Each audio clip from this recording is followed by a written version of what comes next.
आपके वालिदैन देवबंद थे, आप शिया हो गए शायद ईरान जाके। ये मातमदारी की तारीख क्या है? असल जो तारीख में है करबला के हवाले से वो अज़ादारी है। अज़ा यानी सोग। ये जो सीना कोबी और जंजीर जनी, कोयलों का मातम और आग लगाना, ये सब कुछ भी सोग की ही अलामत है। अकीदत का इजहार है, ये शरीयत के पैरवी नहीं है। अगर इसको अकीदत का लिबादा पहना देंगे तो जायज़ हो जाएगा। क्या जो शियाज हैं नाउज़ुबिल्लाह अली को अल्लाह मानते हैं? यहाँ पे दो कैटेगरीज बना दी गई। कहते एक नौसेरी है जो वही है, नाउज़ुबिल्लाह अली को अल्लाह कहते हैं। हाँ। और दूसरे मुकस्सर हैं, वो कहते हैं मुकस्सर हैं। आपके बारे में भी ये कहते हैं, जब आप ये नहीं कहते तो वो कहते हैं ये आगा जवाद नकवी मुकस्सर हैं। शियाज और सुन्नीस की जो अजान फ़र्क है उसमें वो अली वलीउल्लाह कहते हैं, इसकी क्या वजह? ये जो इजाफा कर लिया है इसकी क्या वजह बनी? अली वलीउल्लाह ये हमारे तमाम फुक़हा का इजमाई और इत्तफाक़ी फतवा है कि अली वलीउल्लाह आज़ान का हिस्सा नहीं है, जुज़ नहीं है।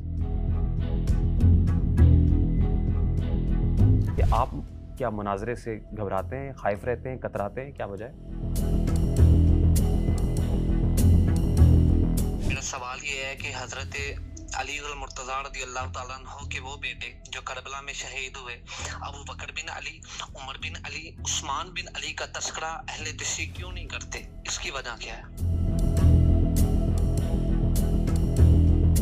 अगर सब इमाम ज़ैनुल आबिदीन वाक़या करबला के कितनी देर बाद तक जो है वो इस दुनिया में रहे, जिंदा रहे? तकरीबन 34-35 साल लगभग। तो क्या उन्होंने भी कोई मातमदारी की?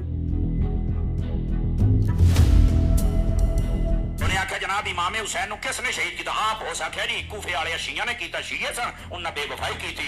शियों ने बेवफाई की, कूफियों ने बेवफाई की। कूफा में शिया थे, उन्होंने बेवफाई की, साथ नहीं दिया। शियों ने जुर्म किया, इमाम को बुलाया, साथ नहीं दिया, इमाम के साथ खड़े नहीं हुए।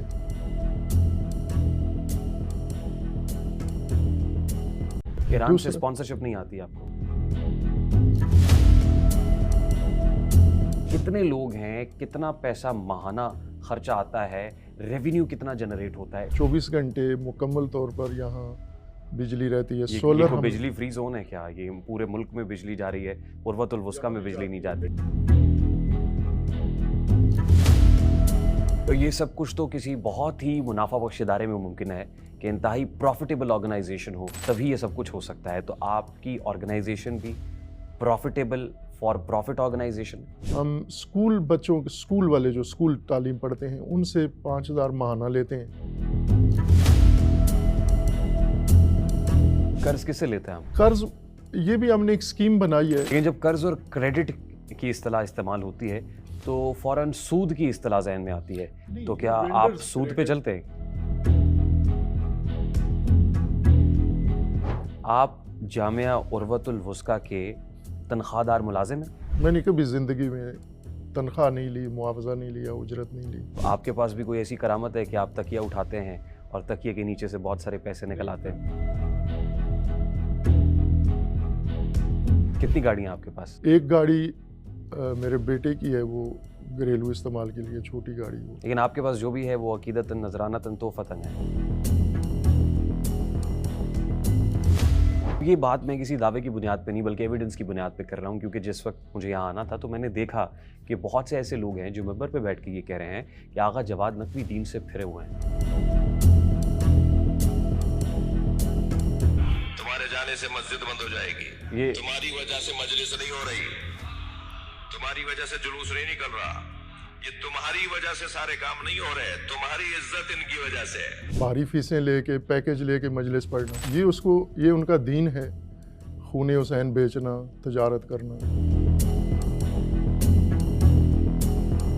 मतलब हाथ उठाकर कहा कि मन कुन तुम मौला फ़हाज़ा अली मौला, इसकी तशरीह, असल तशरीह क्या है? लेकिन शिया ये समझते हैं कि ये सियासी जानशीनी, ये सियासी जानशीनी। तो असल यानी यहाँ से इख्तलाफ शुरू हो जाता है। यहाँ से तो शिया सुन्नी बुनियाद पड़ती है ना।